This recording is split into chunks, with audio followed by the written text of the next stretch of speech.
The new AI tools appeared at work before anyone was taught to use them, and everyone is quietly hoping a colleague figures it out first. That sentence could have been written in almost any staff room, in almost any health system this year. 500,000 NHS staff are getting an AI assistant on their desktops by the autumn. The pilots claim it saves each person the better part of an hour a day. But the message coming back from the front line is the same everywhere. Nobody told us how to fly it. Today I want to show you why that gap between the tools arriving and the training that never came is not the problem it looks like. For the clinician willing to step into it, it might be the clearest career doorway this decade has offered.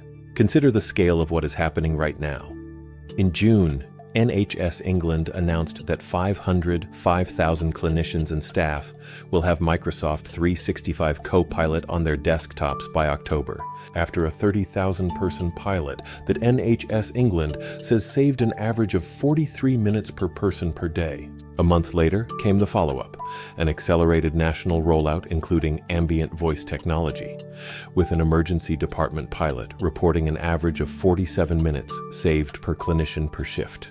Those are pilot claims from press releases, so hold the exact figures lightly. But the direction of travel is unmistakable.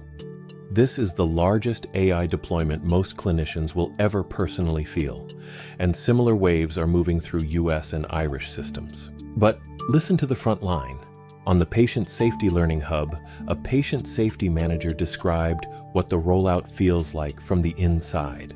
Copilot has arrived in the NHS, but no one told us how to fly it. No training, real anxiety about where patient data goes, Wi-Fi that can't carry the load, digital literacy that varies wildly from one desk to the next. The tools landed before the training did. Therefore, the question forming in every break room is the same. Who exactly is supposed to close that gap? I have been on both sides of that question, and the first time changed my life. In the mid-1990s, I was in nursing school, working nights at a local cell phone company, because if I didn't work, I didn't eat. The job on the slow shift was medieval. Retype thousands of customer records into a new system by hand, one field at a time, off fanfold dot matrix printouts.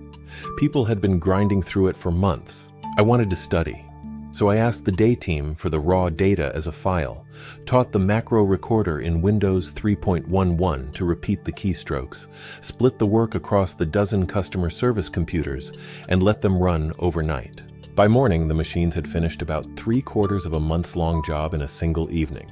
It earned me a raise, enough for food, gas, and the rent on my trailer lot, with a little left over for the first time. It was plain automation. Not AI, not machine learning. But it taught me the lesson I have leaned on ever since. The win never comes from the technology. It comes from understanding the work well enough to rebuild it around the tool. And here is the detail that matters for you. Nobody trained me to do that either. There was no course. The gap was the training. Here is what most clinicians expect to hear next. Wait for the training team, escalate to IT, the organization will sort it out eventually. But the honest answer is different. The gap between tool and training is not something to route around. For the clinician willing to step into it, it is the opening itself. Look at what happened to the last profession AI was confidently supposed to erase. A decade ago, radiologists were told their field was finished. 10 years on, demand has grown. The number of active radiologists in the US is up around 10%, and salaries have reached record levels. Clinical judgment did not get replaced when the machines arrived. It got repriced, upward. FDA-cleared AI in medicine is assistive, not autonomous. The physician stays in the loop. Therefore, someone has to be the loop. Your colleagues already sense this. A recent analysis of clinician discussions of ambient AI scribes found sentiment running roughly 61% neutral, 22% positive, 17% negative. Not hype, not panic, but practical problem-solving talk. The editing burden, the accents the tools mishear, the clumsy copy-paste into the EHR. The profession has quietly moved past, "Will this replace me?" and into, "How do I make this work?" Read that second question again. It is a job description. So how does a working clinician actually step into the gap? 3 foundations, in order. Foundation 1, Own the one tool. Not every AI, the one your employer actually deployed. Give it 2 focused weeks. Learn its settings, its limits, and its failure modes. Expertise in healthcare technology starts embarrassingly small, and that is fine. Depth on one real tool beats opinions about 10. Foundation 2. Map the real workflow. Document where the tool genuinely saves time and where it fails. The editing burden, the integration gaps, the steps it doesn't understand. Then write the 1-page guidance nobody gave your team. Do that, and you will have produced your first piece of digital transformation work without leaving your job. Foundation 3. Teach the room. Teach 3 colleagues, 15 minutes each. Then raise your hand for the super user role, the training group, or the AI governance committee the moment it forms. Nearly every digital health career I know, including mine, began with a hand going up. 5 steps you can take this week. 1. Pick the single AI tool your employer actually deployed and commit 2 focused weeks to it. 2. Keep a failure log. Every place it mishears, misfills, or breaks the real workflow. 3. Write the 1-page guide nobody gave your team. 4. Teach 3 colleagues, 15 minutes each. 5. Keep the evidence, your notes, your guide, the minutes saved.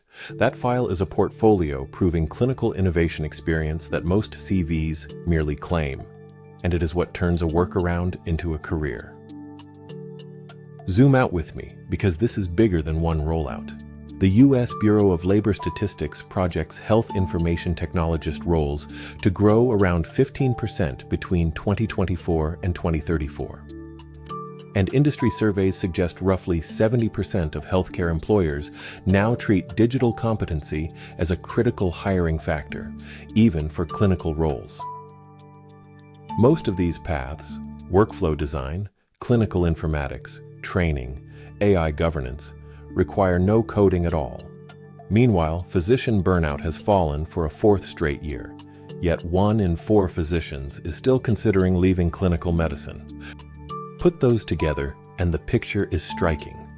The systems rolling out AI at national scale need exactly the people who are thinking about walking away, just on different terms.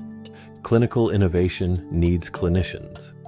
The tools will keep arriving before the training does. That is simply how healthcare technology moves now. But somebody has to write the instructions the box never included.